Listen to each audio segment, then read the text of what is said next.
everyone, I'm Audrey and this is It's Odd. If you're new here, welcome. If you're returning, welcome back. I'm really glad you're all here. So in today's video, we are going to do a AIP granola. I've been actually craving granola with yogurt lately and I haven't perfected my yogurt yet, but this AIP granola turned out really well.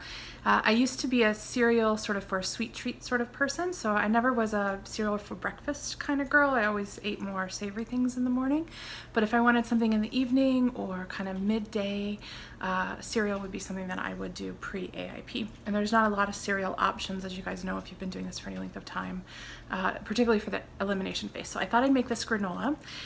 I hope that you guys like this one. I'm just going to show you what it looks like. A little out of order today. We're not going to do the bite shot at the end. I'll show it to you at the beginning.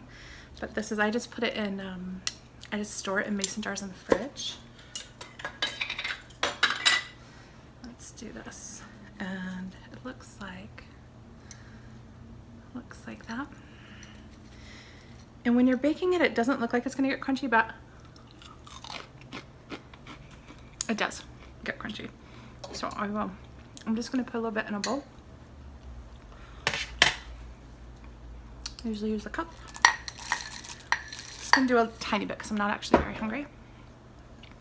And I just use kind of a light coconut milk. This is just the AIP light coconut milk. I don't like the full fat coconut milk for this kind of thing because it doesn't taste as much like milk to me. But I'll show you what it looks like.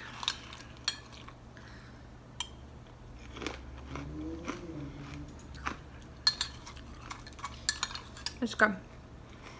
It's just a keeper. I think I'm gonna really love it when I get my yogurt perfected. Still working on that one. There are lots of AIP yogurt recipes out there though, so have a look at those because you might find one that you really like if you're more of a yogurt person. But I like it just like this, or topping on an ice cream. Really good. The one thing I will say about this recipe, guys, is that it does take vanilla powder, which is kind of an expensive ingredient. So if you don't want to splurge on that, that's okay. What I would do is just replace that and I would add another teaspoon of vanilla, you know, liquid vanilla, to just bump up the vanilla flavor. Also, you'll notice that I use the collagen hydrolysate. That's to make it protein packed. So the granola by itself, if I didn't use that as a protein boost, it wouldn't have much protein in it.